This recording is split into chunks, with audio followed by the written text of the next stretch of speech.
What up, guys? One Fit Bruja here, and I am finally back with a freaking video. How long does it take, you're thinking? Well, you'd be surprised if you were me. It can be a very long time before any video gets out. So, I have for you today something fun, a little lighthearted, something we can have a little controversy on as far as TV series go.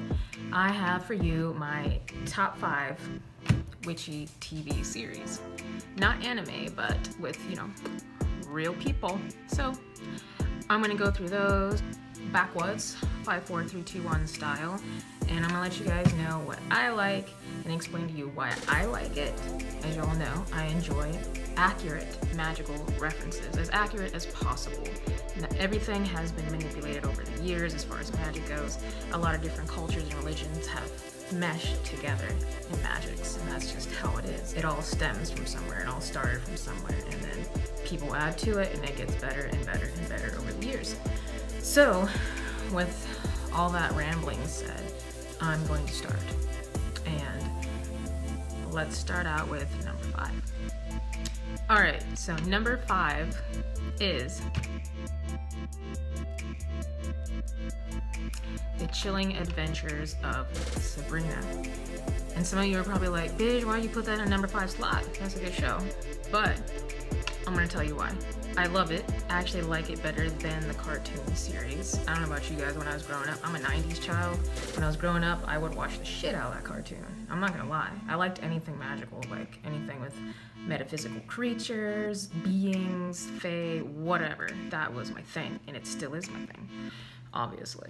Or else y'all wouldn't be watching this channel if you're not into the same shit that I am. I would assume that you'd be like, that's just not for me. You'd be like, bye, bitch. But number 5, I put Sabrina as number 5 because it's obviously one of my favorites. I mean, or else I wouldn't have it in my top 5. Top 5 is pretty much like the top.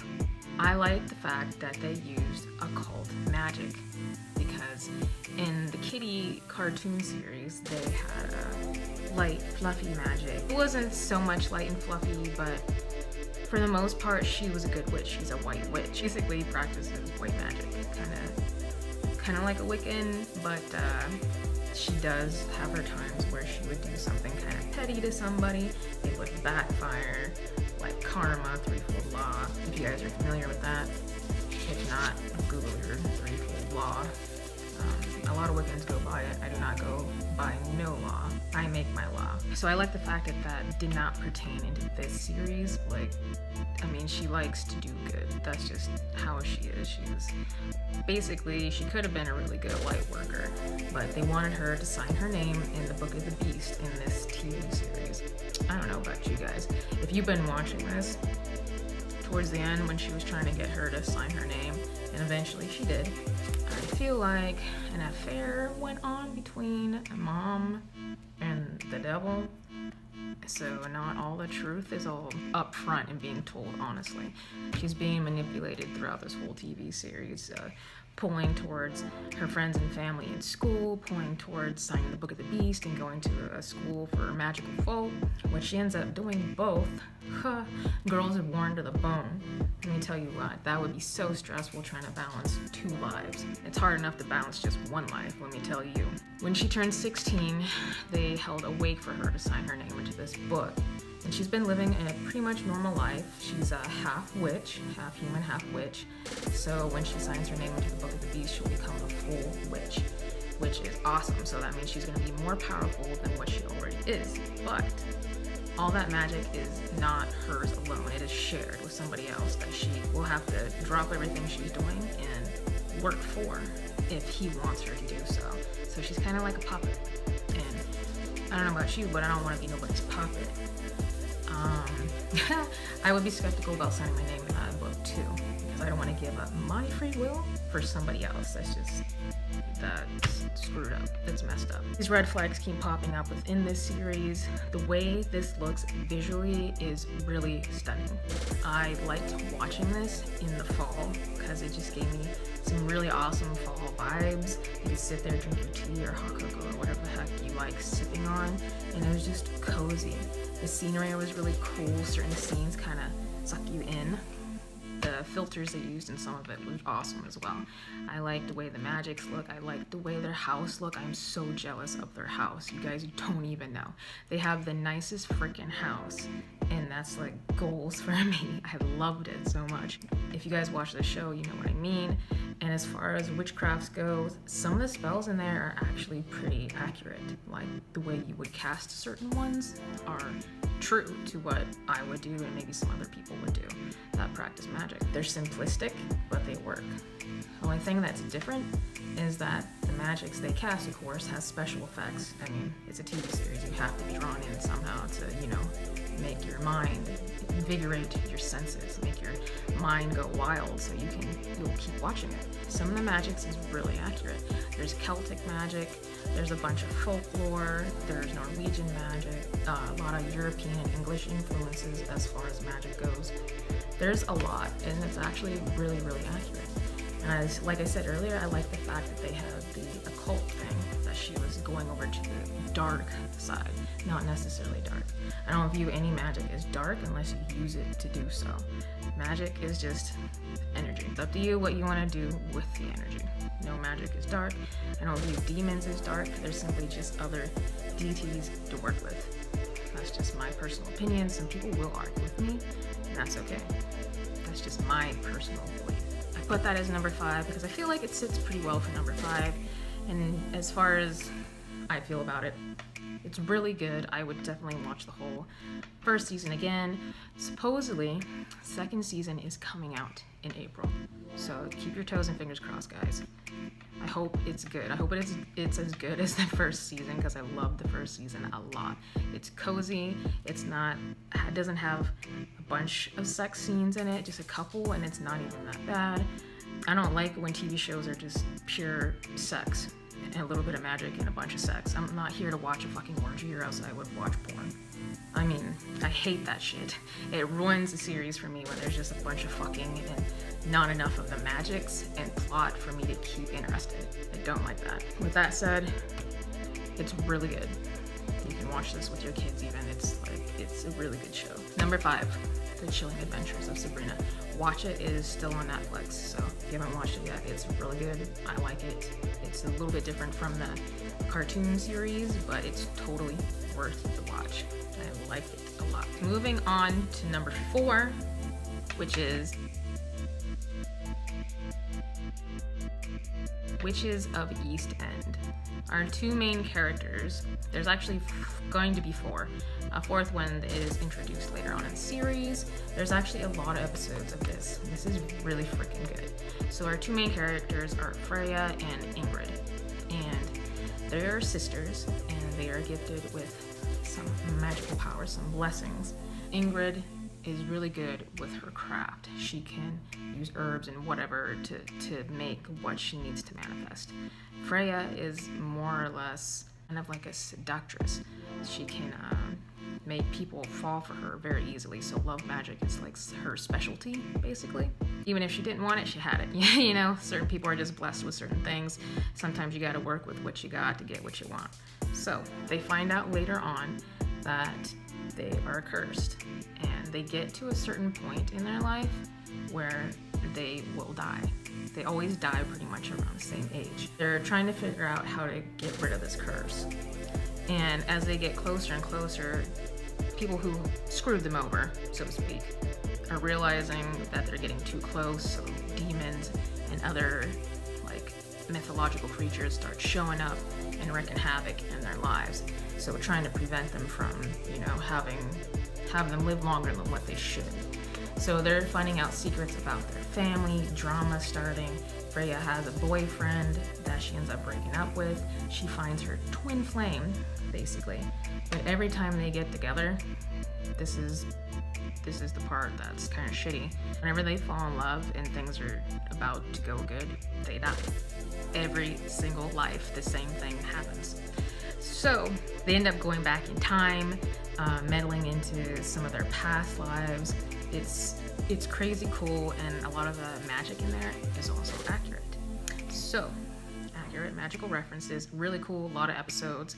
I like the way the visualization looks in this as well. It will draw you in, like pretty much instantly if I can snap right. But anyways, it'll draw you in. I love this series. This is so good. So check out Witches of East End. All right, guys, we're moving on to number 3. So number 3 is going to be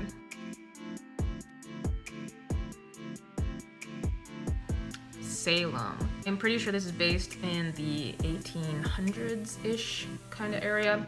So a woman, it starts out with a woman, her husband or her boyfriend, I think it might be a boyfriend, they weren't married yet, I'm pretty sure. And he leaves to go fight in a war. Some shit went down.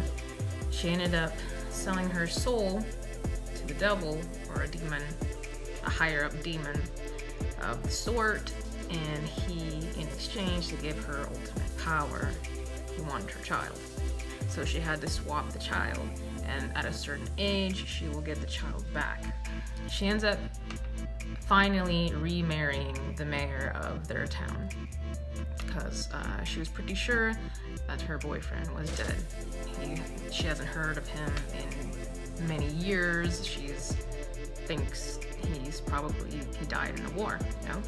So she moved on, married the mayor, ended up being well off. She did some magics on him to immobilize him in a way that he couldn't walk or speak. So he's pretty much defenseless. He can't do anything for himself without her. So she keeps him like that with the help of her familiar. So she's doing some magics on that mayor so she can be in a higher power to manipulate the town. So she can have everyone under her control and they will not meddle into her life about witchcraft. She's a smart cookie for the most part. She has a sidekick who's also a witch that helps her do her bidding. She tries to unleash a plague with this sidekick to kill off all humans. It goes awry, does not go the way she had planned, and people start meddling into her life about her being a witch, possibly. So shit goes down. There's a lot of episodes of this, and it's really cool to see the 1800s like look, and the magic is accurate. Accurate magic, guys.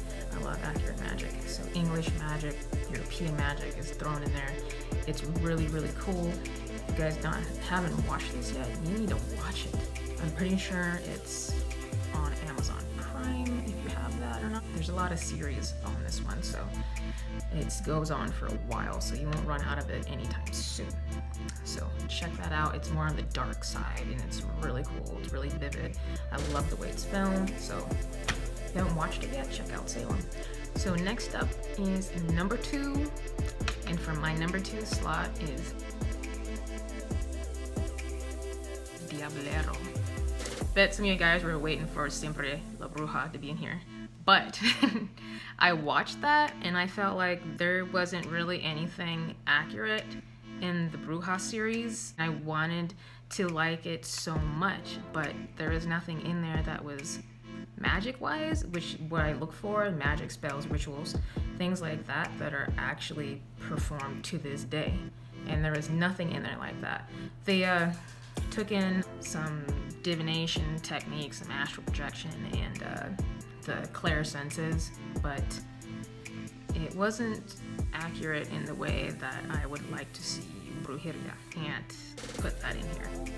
Sorry guys, but I found one. Diablero. This is a really good series. Its main focus is on occult magic. The main character is a brujo, so he specializes in black magic, if you want to call it that or not, but he summons demons. They do his bidding, but he's actually capturing demons for compensation. Best job ever, right? I would love to do that. Most jobs, like in today's society, I would not want to do that, but I love me some metaphysical jobs, man. If I could be a demon hunter, have it made, I would be living my best life right now. But main character is a brujo, and his sister, which is a bruja, diablera, is what they call them in the TV series, because they practice a certain kind of magic. So they're not specifically brujo and bruja. They're diablero, diablera. That's just what they go by. That's their title. But the magic that they practice, which is also practiced too. So they are a certain type of witch. That's just the label that they put in the TV series. So if you want to see accurate brujeria, you want to see accurate magic from the Latino community, then watch that TV series. You're gonna have to have subtitles. It's in Spanish unless you know how to speak Spanish pretty much fluently. Really good. The guy hunts demons. He gets money for them. They go by different levels, type 1, type 2, up to, I don't know, I think 10 levels pretty much is like your ultimate would be like the devil himself pretty much, or someone who's on his level. So they end up going on a very crazy adventure to get back a priest's daughter, and they work with a woman who is a medium basically, who can hold demons within inside her body. She can feel what they feel, see where they've been, especially if another human vessel was used recently by them, so she can see everything when she is possessed by them. And they have her on their side helping to track down a demon that's been kidnapping children, and they're trying to figure out where these kids have gone. The priest finds out that he has the daughter who has been also kidnapped, and he teams up with them eventually, and they all go looking for these missing children together. As they get closer, things start happening to them. The person who's doing this realizes that they are on to her. Yes, it's a her. The bad guy is a female. So they seek help from brujas. And the brujas are kind of sketchy. The brujas are kind of sketchy. They do not trust anybody, especially males. Fancy that. But they seek some spiritual advice from them to figure out where this woman is so they can get these children back before it's too late, because the woman they're after is basically trying to start the apocalypse. She's using the Aztec gods. She's resurrecting them. And it's crazy. They actually show some of the ritual, which involves the seed of life. You guys will know what I mean if you watch it. This is crazy cool. I freaking love this TV series. I hope there's a season 2, or else I'm gonna lose my mind thinking about it, because I fell in love with it and it needs to come back. I love the way it's filmed. I love the characters' personalities, like everything to a T. I love the Latino magic. It's just awesome. Even some of it stems from hoodoo. So it's crazy. You guys gotta watch this. It's so cool. If you don't mind watching in subtitles, or if you know how to speak Spanish, like I said, then this won't even matter. It's so good, guys. You'll love every minute of it, just like I did. So it's on Netflix right now, so check out Diablero. All right, guys, moving on to number 1. Finally, and like I said earlier, I am a 90s child, so this will always resonate with me forever and always. So I'm talking about Charmed. Not the new one, but the original Charmed series. I love this series, guys. I love it so much. So if you haven't watched it, I don't know what you're doing with your life. There's so many seasons of this, like up until the point where they took out Shannon Daughtery is pretty much my favorite seasons. And they put the other girl in, and I didn't care for it as much, but I watched the whole thing. I'm a diehard fan. I couldn't just leave off because they took my favorite character out. Yeah. Prue Halliwell is my favorite character. She was the strongest witch bitch there. You guys, I'm a 90s child, so this was like my thing. This was my thing. Run home from school, watch this show. So, this show has 3 sisters. They're called the Charmed Ones. And they find the book Shadows one day in their attic, calls to them, and they end up, well, basically they were pretty much all separated except for 2 sisters living in the same house. And the one sister decided she wanted to move to New York or something, somewhere along the East Coast. And she ended up coming back. She lost her job and she needed somewhere to stay, pick herself up off the ground, start over. So she went back with her sisters to stay with them. There's some drama between Prue and Phoebe because they just clash because Phoebe's decisions, I suppose, and Prue is very stubborn and bullheaded, doesn't forgive easily.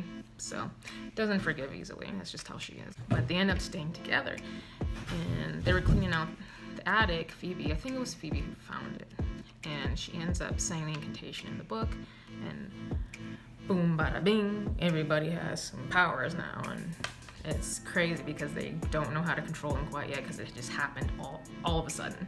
Like they didn't even realize it. They slowly start to learn how to use their powers. You creeping? You creeping? They slowly start to learn how to use their powers. And evil forces realize that they have gotten their powers back. And they don't know it yet, but these three sisters are actually super, super powerful together as a unit. And other forces want that power for themselves so they can unleash an ultimate power. So tons of demons start coming at them, trying to break them down, trying to get their powers, trying to steal the Book of Shadows. Over and over again, this book gets stolen, guys, or the attempts of stealing this book are crazy. And they end up having to fight off all these demons to keep other people safe, to keep the world safe now that they have their powers back. But they do a bang up job, guys. It's interesting the whole time through. The only thing I don't like about this series, but I looked past anyways, is that the sisters are a little boy crazy. And I feel like when you have powers and you're set out to protect the world, last thing on my mind would be getting married, falling in love, and having kids. I don't understand that. Look past that. This is really cool. It's in its 90s, so it's gonna look a little different. It's gonna look a little edgy, and it's just super cool. I love this show. It will always be one of my favorites, whether or not how accurate the magic looks. It sometimes looks a little accurate, and then sometimes it's kind of like, you know, they threw some shit together to make it look magical and mystical. Charmed is something that will never get old. I rewatched this whole series about 3 times, I think, 3 times. And I still love it. I could restart it right now, get right back into it. Them girls, they got style. They got freaking style, guys. If I had to freaking body for that, I would definitely wear some of their clothes. They know what's up. They know what's up fashion-wise. I just love it. I love it so much. Charmed for life. Hashtag. That is going to be it for my top 5, guys. I don't know if some of you want an update or not, but I'll insert a little update. Big Mouth working. Big Mouth no longer works where I work, so I will hear nothing from that person escape from their mouth ever again. So there's that, and I might be coming up with another video hopefully this week. Hopefully. Cross your freaking fingers, guys. Send me some time. Send me some time.